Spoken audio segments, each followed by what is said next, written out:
어제 말씀 잠깐 기억해 보시면 아람이 또 북이스라엘과 전쟁하기 위해서 들어왔습니다.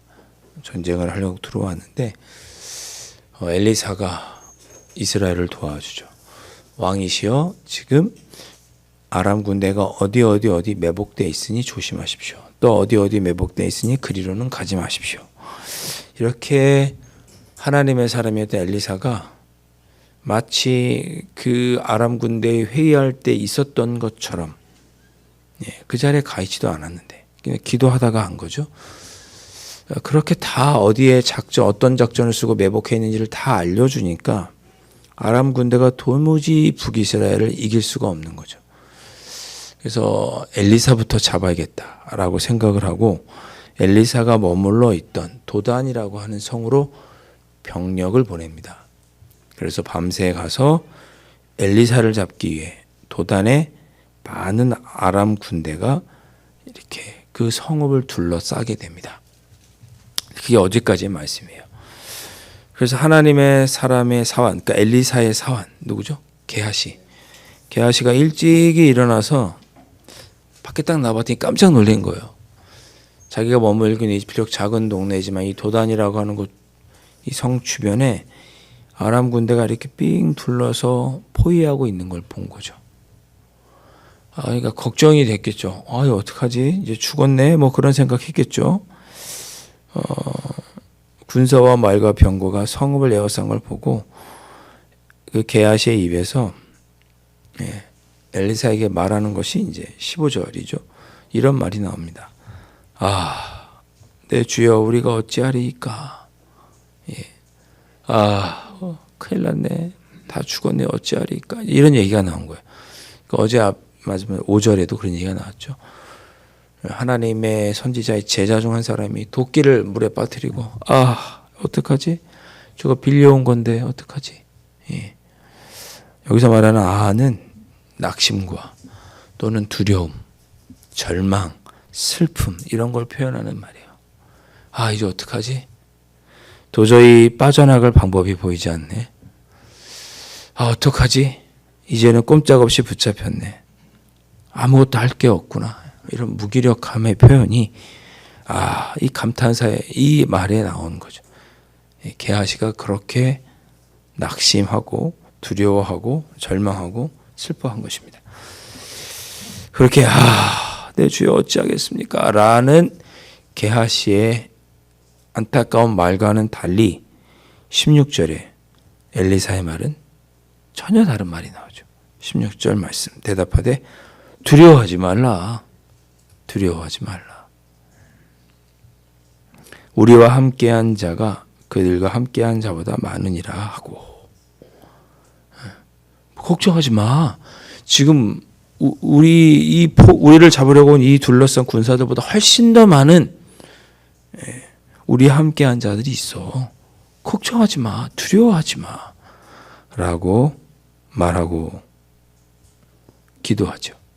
17절에 하나님, 게하시가 볼 수 있도록 그의 눈을 열어주십시오. 라고 하나님께 기도했더니 하나님께서 여호와께서 그 청년의 눈을 여심해 그가 보니 불말과 불병거가 산에 가득하여 엘리사를 둘렀더라. 놀랍잖아요. 아무 아람 군대의 눈에도 보이지 않았고 게하시의 눈에도 보이지 않았고 오직 엘리사의 눈에만 보인 거죠. 불말과 불병거. 천군 천사가 이미 아람 군대를 다 둘러싸고 있는 것을 사방에 가득한 것을 엘리사만 본 거죠. 그러니까 걱정할 게 없는 거예요. 엘리사의 입장에서는. 오늘 우리가 이렇게 기도했으면 좋겠습니다.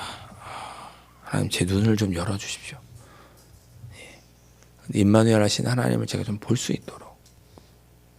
걱정, 근심, 염려로 마음이 무거워서 우리 입술에서 내 주여 어찌하리까 이런 기도밖에 이런 낙심과 절망 가운데서 나오는 기도밖에 나오지 않는데 주님 저의 눈을 열어주셔서 하나님이 내 삶에 가득히 천군 천사로 함께 하시고 걱정할 것이 없고 두려워할 것이 없다는 것을 제 눈으로 볼 수 있도록 제 눈을 열어주십시오.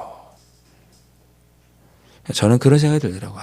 내가 안 봐도 좋으니까 하나님 제가 하나님을 신뢰할 수 있게 해주십시오라는 생각이 들었어요. 하나님 제가 눈이 딱 떠져서 지금 하나님 천사가 내 양옆에 있는 거를 못 봐도 좋으니까 하나님께서 나와 함께 하시는 전능하신 하나님이시라는 것을 내가 믿기라도 하게 해주십시오라는 생각이 들더라고요. 여러분 우리가 보지 못하면 하나님을 믿기라도 하십시다. 하나님도 믿지 못하고 보지도 못하니 두려워하는 것이겠죠. 그런 생각이 들었어요. 게하시가 보지 못하니 또 그 얘기는 하나님을 믿지 못하니 엘리사도 믿지 못하고 하나님도 믿지 못하니 두려워 떨 때 엘리사는 하나님께 기도하고 그 믿음이 연약한 보지 못하는 게하시에게 하나님이 함께 계심을 천군 천사로 함께 하심을 보여줍니다. 18절 말씀 반대로 엘리사가 기도하죠. 아람 사람들이 엘리사를 잡으려고 오니까 엘리사가 하나님께 기도합니다. 하나님 이번에는 저 아람 군대의 눈을 멀게 해주십시오. 안 보이게 해주십시오. 그랬더니 잡으러 온 아람 군대의 눈이 멀었습니다. 앞을 보지 못합니다. 그때 엘리사가 나가서 말하는 거죠. 어이 여보시오 어디 온 곳이오? 자초정 얘기했겠죠. 당신들은 지금 잘못 왔어요. 여기가 거기가 아닌가비요. 내가 알려줄 테니 나를 따라오시오. 앞이 보이지 않고 갑자기 우왕좌왕하는 그들에게 길 안내를 해주겠다고 하니 그 눈이 안 보이는 사람도 우왕좌왕하다가 두려운 마음에 엘리사를 따라가게 됩니다. 따라가는 거죠. 갔더니 그곳이 적진 한복판인 거죠. 사마리아 성 안에 들어가게 된 겁니다. 자기들은 잘 따라갔다고 생각했겠죠. 사실은 적진 한복판으로 들어간 거잖아요. 그러니까 사마리아 성, 북이스라엘 수도에 들어가게 됩니다. 20절 말씀, 사마리아에 들어갈 때 엘리사가 이르되 다시 하나님께 기도합니다. 하나님, 이제 저희들의 눈을 열어서 보게 해주십시오. 아람 군대의 눈이 떠졌더니 깜짝 놀랐습니다. 사마리아 성에 이제 포위되어 있는 거죠. 자기들이 오히려 어떻게 죽었다고 생각하지 않았겠어요? 죽었구나. 붙잡혔다. 어떻게 해야 되냐 이제 끝이 났구나. 21절 이스라엘 왕의 말이 무시무시하죠. 이스라엘 왕이 그들을 보고 엘리사에게 이르되 내 아버지여 내가 치리이까 내가 치리이까 저도 죽일까요? 한번 상상해 보세요. 성 안에서 군사들이 삥 둘러서 있고 가운데 그들이 갇혀 있으니까 포위하고 있으니 화살과 겨누고 있었어도 쏘아 쏘기만 해도 다 죽지 않겠습니까? 내 치리기가 내가 치리이까. 그랬더니 놀라운 말을 엘리사가 합니다. 죽이지 마십시오. 칼과 활로 사로잡은 지인들을 치지 마십시오. 떡과 물을 그들 앞에 두어 먹고 마시게 하고 그들의 주인에게로 돌려보내소서 하는지라. 그들을 용서하시고 보내주십시오. 이렇게 이야기를 합니다. 또 그 이야기를 누가 듣느냐? 왕이 듣고 이 포로로 잡은 그들을 밥을 잘 먹이고 먹고 마시게 한 후에 돌려보내줍니다. 주인에게로 자기 나라로 돌려보낸 거죠. 놀랍게도 그 일이 있고 나서 다시는 아람 군대가 이스라엘 땅에 들어오지 않았다라고 기록하고 있습니다. 만약에 또 죽였으면 아람 사람들은 또 원수를 갖겠다고 또 전쟁이 일어났을지 모르죠. 악을 선으로 갚는 엘리사의 모습을 볼 수가 있습니다. 오늘 우리가 기도했으면 좋겠습니다. 하나님, 우리의 마음에 혹시 누군가를 향한 이런 응어리진 마음들이 있다면 풀고 화해하고 품을 수 있도록 도와주십시오. 미로슬프 볼프라고 하는 유명한 크로아티아 출신의 미국에서 활동하는 신학자가 있습니다. 옐 대학에서도 가르치고 했는데 그는 진정한 화해를 위해서 포용과 관용인가 그 책에서 그런 이야기를 합니다. 우리가 진정으로 하나가 되려면 4가지 단계가 필요하다. 첫째, 이쪽 사람과 이쪽 사람이 정말 화해하고 하나가 되려면 첫째, 둘 다 회개해야 된다. 진정한 회개가 먼저다.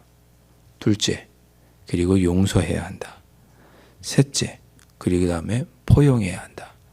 그리고 마지막으로 4번째, 잊어버려야 된다. 그 일을.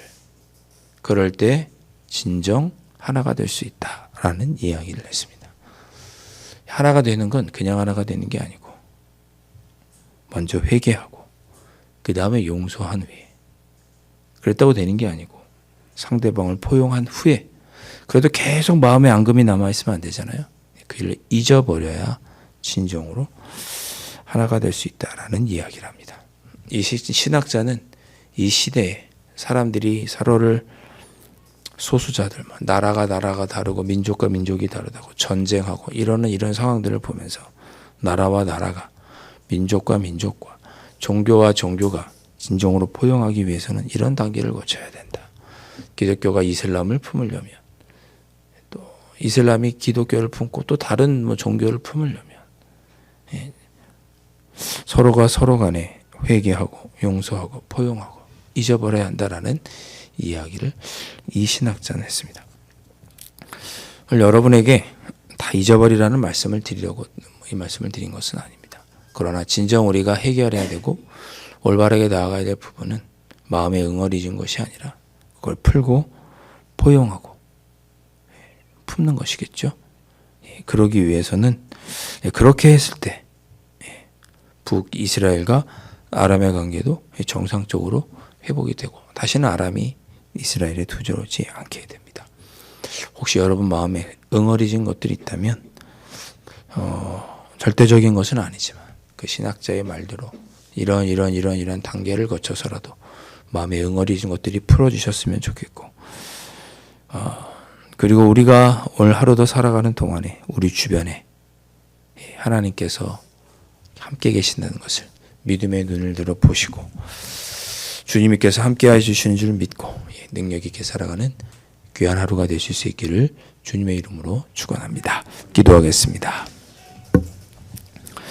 아버지 하나님, 저희들의 눈을 열어주셔서 하나님께서 우리와 함께 계심을 바라볼 수 있도록 은혜를 베풀어 주시옵소서.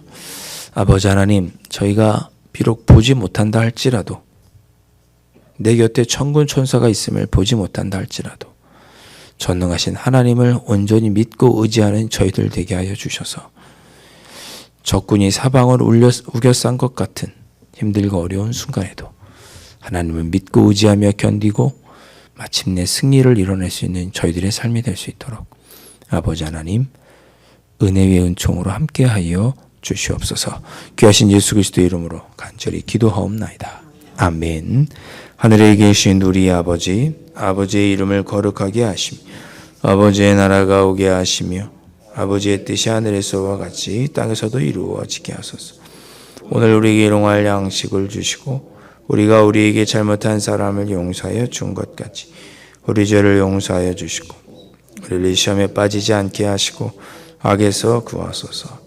나라와 권능과 영광이 영원히 아버지의 것입니다. 아멘.